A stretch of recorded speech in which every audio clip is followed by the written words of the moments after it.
Good morning students. आज हम class 10th के समास के बारे में बात करेंगे।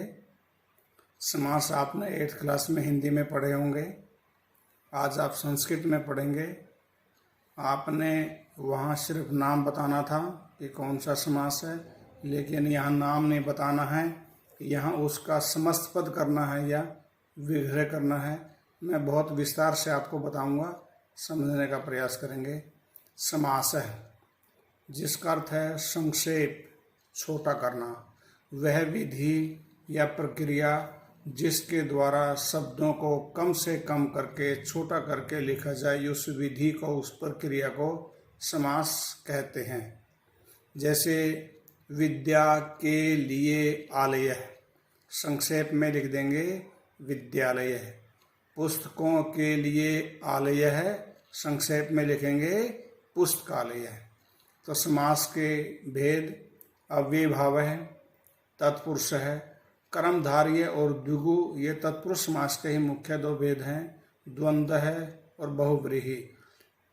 समस्त पद जब उसको हम इकट्ठा लिखेंगे तो समस्त पद कहलाता है। जैसे विद्यालय, जब उसको अलग अलग करेंगे तो दो पद होंगे हर किसी शब्द में। जैसे विद्या और आलय, जो पहला पद है उसको पूर्व पद कहेंगे, जो बाद वाला है उसको उत्तर पद या पर पद कहेंगे। तो जहाँ दूसरे पद के आधार पर पहले पद में विभक्ति चिन्ह लगाए जाएं, वहाँ तत्पुरुष समास होता है। जैसे विद्यालय, आलय, आलय मीन्स स्थान। किसका स्थान? विद्या का स्थान या विद्या के लिए स्थान। तो विद्या शब्द में विभक्ति लगाई है हमने, चतुर्थी या षष्ठी दोनों का प्रयोग किया जाता है। विद्या के लिए आलय या विद्या का आलय बन जाता है विद्यालय है। इस प्रकार से पहले पद को पूर्व पद, दूसरे पद को उत्तर पद कहेंगे ये, और उसका विग्रह बन जाएगा विद्यायै आलय है या विद्यायः आलय है, विद्या के लिए आलय है। अविभाव समास है पहला समास, उसके बारे में देखेंगे। न व्यय अव्यय है। व्यय मीन्स खर्च करना, जिसमें से कुछ भी खर्च नहीं किया जा सकता, घटता नहीं, अर्थात ज्यों का त्यों रहता है, वैसा ही रहता है, उसे अविभाव समास कहते हैं। अव्यय, समस्त पद होने पर पूर्व पद अव्यय होगा, यानी कि जब समस्त पद हो जाएगा ये, तो पूर्व पद क्या होगा? अव्यय होगा, उसके रूप नहीं चलेंगे।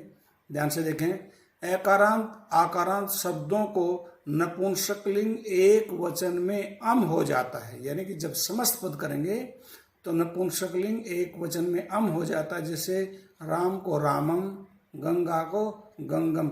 जो दीर्घ स्वर होगा अंत में वो हर्स्व स्वर हो जाएगा। ईकारांत व ईकारांत, दीर्घ ईकारांत शब्दों को नपुंसकलिंग एक वचन में ईकारांत यानी कि हर्स्व ईकारांत हो जाता है। जैसे हरि को हरि, नदी को नदी।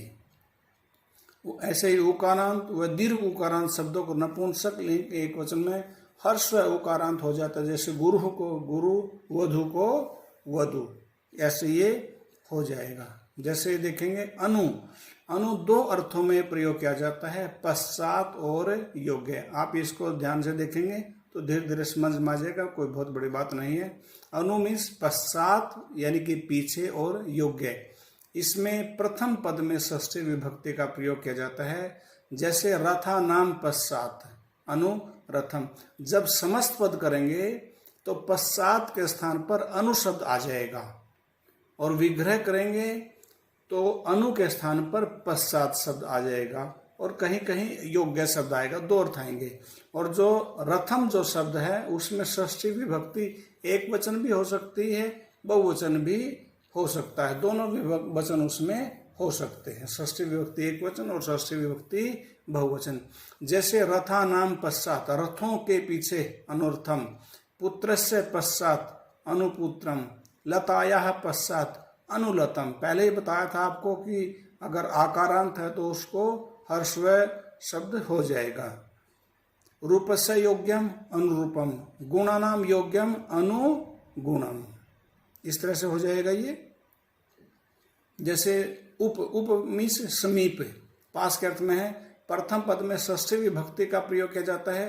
जैसे कृष्ण से समीपम उपकृष्णम, यमुनायाः समीपम उपयमुनम, गृह से समीपम उपगृहम, गंगायाः समीपम उपगंगम, देव से समीपम उपदेवम, नगर से समीपम उपनगरम।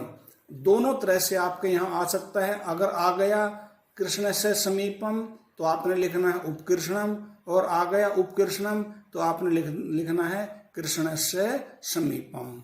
इस प्रकार से हम इनके भेदों को आगे अब देखेंगे। इस अगली वीडियो में इसके अगले भेदों को देखेंगे। धन्यवाद।